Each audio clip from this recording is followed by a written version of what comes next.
Good morning to all of you. Welcome to my channel. आज मैं आपके लिए लेकर आई हूँ हिंदुस्तान एडिटोरियल डिक्टेशन, जिसकी स्पीड रहेगी 110 वर्ड पर मिनट। सो आप इसे ज़रूर लिखें और वीडियो अगर पसंद आए तो इसे लाइक और शेयर ज़रूर करें। और साथ ही साथ जो भी इस चैनल पर नए आए वो सभी इस चैनल को सब्सक्राइब करें और साथ ही साथ नोटिफिकेशन बेल को भी प्रेस करें। और आप मेरे टेलीग्राम चैनल स्टेनो विद श्रद्धा को भी ज्वाइन कर सकते हैं। नाउ डिक्टेशन स्टार्ट करते हैं। डिक्टेशन स्टार्ट होगी 5 सेकंड बाद, जिसकी स्पीड रहेगी 110 वर्ड पर मिनट। स्टार्ट। रोगों के इलाज का एक तरीका यह हो सकता है कि शरीर का बीमारियों से लड़ने का जो प्राकृतिक तरीका है उसे दोहराया जाए या उस प्रक्रिया को और मजबूत किया जाए।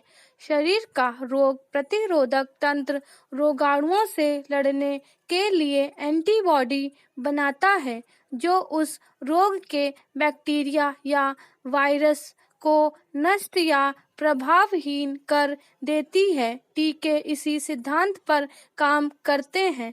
वे रोग पैदा करने वाले जीवाणु के कमजोर रूप को या उससे मिलती जुलती जैविक संरचना को शरीर में प्रविष्ट कर देते हैं। शरीर का रोग प्रतिरोधक तंत्र उसे पहचान कर एंटीबॉडी बना लेता है, जो रोग होने से रोक देती है। एक अन्य तरीका जो कम कारगर रहा रोग होने पर शरीर में एंटीबॉडी डालना है। जब से कोरोना महामारी शुरू हुई है, वैज्ञानिक एंटीबॉडी पर आधारित इलाज खोजने में जुटे हुए हैं। इसका सबसे बड़ा उदाहरण हमारे यहाँ हाल तक आजमाई गई प्लाज्मा थेरेपी है, जिसमें कोविड के ठीक हो चुके मरीज से प्लाज्मा लेकर कोविड मरीज को चढ़ाया जाता है। अभी अभी उभरे मरीज के रक्त में कोविड वायरस विरोधी एंटीबॉडी बड़ी संख्या में होती है।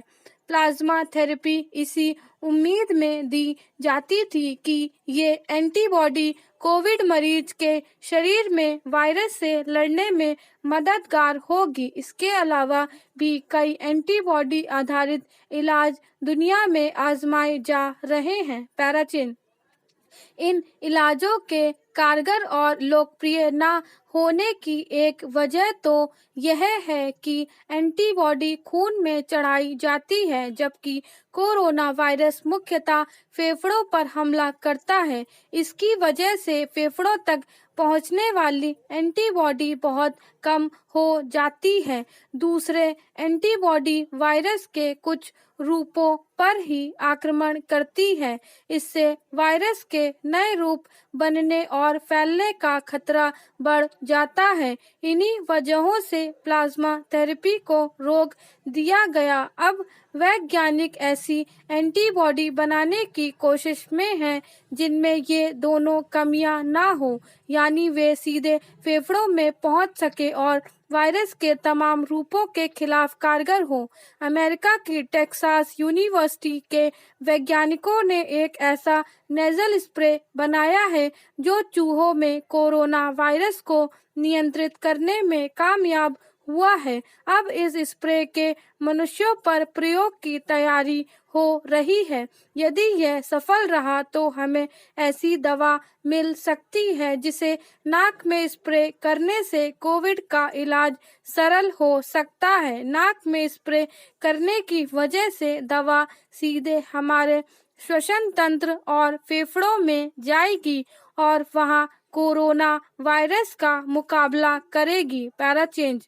इसके लिए वैज्ञानिकों ने तमाम कोरोना विरोधी एंटीबॉडी में से आईजीजी नामक एंटीबॉडी को सबसे ज्यादा मुफीद पाया।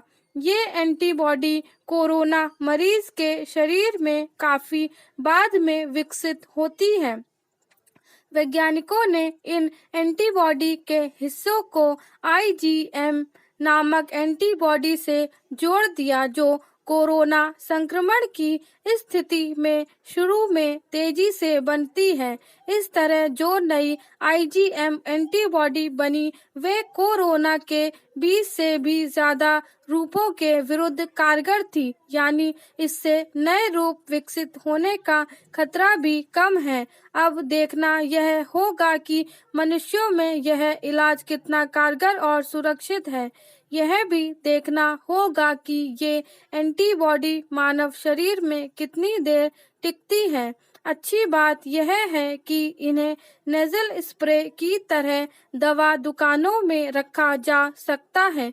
अगर यह तरीका कारगर सिद्ध हुआ तो दूसरी बीमारियों के इलाज के लिए भी एक रास्ता खुल जाएगा। स्टॉप।